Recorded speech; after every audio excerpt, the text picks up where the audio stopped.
कपड़े धोने वाली बहू। शादी के पहले से ही विभा को कपड़े धोने का बड़ा शौक था। कभी नल के नीचे तो कभी तालाब के पास। अरे मेरी नीली वाली लुंगी नहीं दिख रही है। विभा की अम्मा, कहाँ रखी है लुंगी? अरे वो तो विभा ने परसों ही धोकर रखी थी आपकी अलमारी में, देखो वहीं होगी। वो ना मैंने आज धो दी, मुझे लगा कि गंदी हो गई होगी। अरे कैसे गंदी हो गई थी? उसे तो मैंने पहना भी नहीं। हे भगवान, इस लड़की के कपड़े धोने की आदत से परेशान हो गया हूँ मैं। जितना तो घर में राशन नहीं आता, उससे कहीं ज्यादा डिटर्जेंट पाउडर का खर्चा है। इसकी शादी करवा दो, शादी जाए अपने घर में ही करे काम, फिर चाहे घर के कपड़े धोने हो या पूरे गांव के। हाँ ठीक बोल रही हो, देखता हूँ मैं कोई लड़का। वो दिन भी आ जाता है जब विभा को देखने लड़के वाले आ जाते हैं। लड़की मुझे अच्छी लगी। होने वाली सास कहती है, बेटी अगर कुछ पूछना है तो पूछ लो। वैसे तो हमारी लड़की बहुत ही शर्मीली है, जो बोल दो वो मान लेती है, इसे क्या पूछना होगा। अरे कैसी बात कर रही हो माँ, मुझे इन लोगों के घर रहना है, सवाल तो कई है। हाँ हाँ बेटा, पूछ लो ना, क्या पूछना है। आप लोगों के घर कपड़े कौन धोता है? सास का मुंह बन जाता है।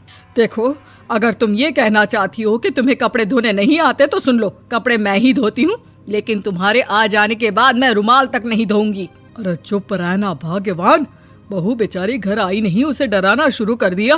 वो क्या है ना बिटिया, अभी तक तो ये कल्लू की माँ ही धोती थी, लेकिन अब तुम्हारे पापा तो दहेज में वॉशिंग मशीन देंगे ही।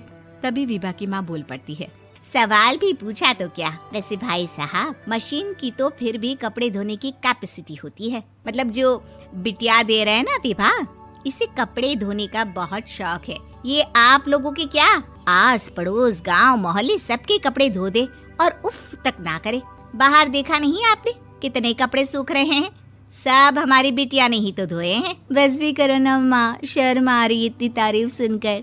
और तो और एक दाग निकाल कर दिखाओ तो मान जाऊँ। हाँ अच्छा, माफ करना बेटा, मैंने गलत समझा।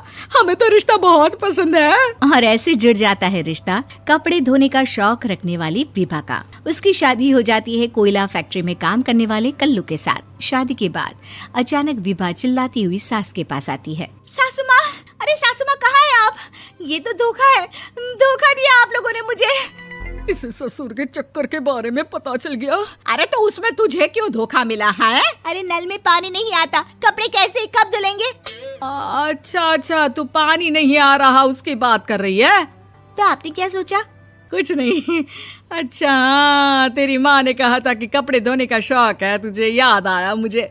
शौक बोलकर कपड़े धोने वाले मेरे जुनून को कम ना आके सासू माँ, कपड़ा धोना मेरा गुरूर है। तभी पति भी वहाँ आ जाता है। अभी मैंने इसे सनी देओल की फिल्म दिखाई है, उसी के डायलॉग मार रही है माँ। अच्छा सुन, साफ साफ बता रही हूँ, पानी सुबह 4 से 6 और शाम को 10 से 12 आता है, समझी? विभा टाइमिंग सुनकर हैरान हो जाती है। ये क्या भूतों का मोहल्ला है? सुबह 4 बजे उठकर कौन कपड़े धोता है? 4 बजे टंकी में पानी जाता है, फिर सारा दिन धोना ना, किसने मना किया? अरे कैसी बात कर रही हैं? 200 लीटर की टंकी में कितने कपड़े धो लूंगी मैं? सुबह ही उठ जाऊंगी मैं। अब क्या था, विभा सुबह 4 से लेकर रात के 12 बजे तक कपड़े ही धोती रहती। एक रोज सास पड़ोस से निकलकर कहीं जा रही होती है कि साथ वाली कहती है, हाँ कल्लू की माँ, जरा ये बताओ कि 2 साड़ी है, 2 ब्लाउज और एक पेटीकोट और एक नाड़े वाला लंबा कच्छा। हाँ तो? अरे तो क्या, कितना लोगी धुलाई ये बताओ। धोबन दिख रहे हैं हम क्या? हमारे पति सरकारी नौकरी से अभी रिटायर हुए हैं और बेटा सुपरवाइजर है कोयला फैक्ट्री में। धोबन समझ रखा है हमें?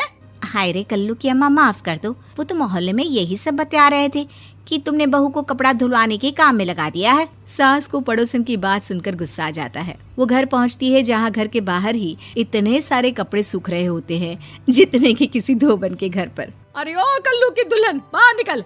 माँ जी यहीं आ जाओ, बाथरूम में चादर धो रहे हैं हम। अरे अभी हम धोते हैं, तुमको बाहर निकलो। ये आस पड़ोस वाले बोल रहे हैं कि हम बहू से कपड़े धुलवा कर उसे कपड़ा धोने वाली बना दिए हैं।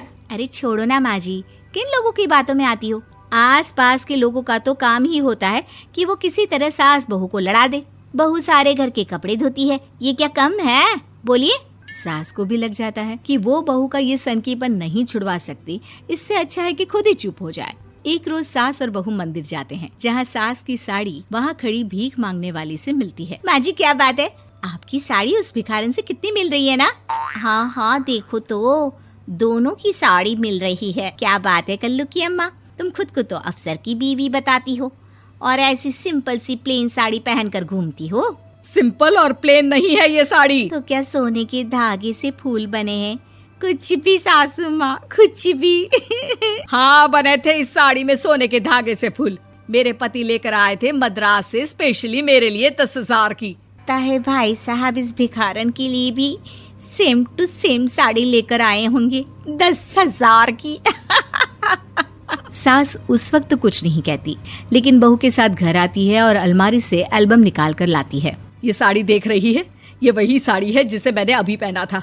इस साड़ी में ये जो चमकदार फूल दिख रहे हैं ना, ये सोने के धागों से काढ़े गए हैं। लेकिन तू लोकल वॉशिंग मशीन ब्रश से घिस घिस कर सारे फूलों को निकाल कर साड़ी प्लेन कर दी।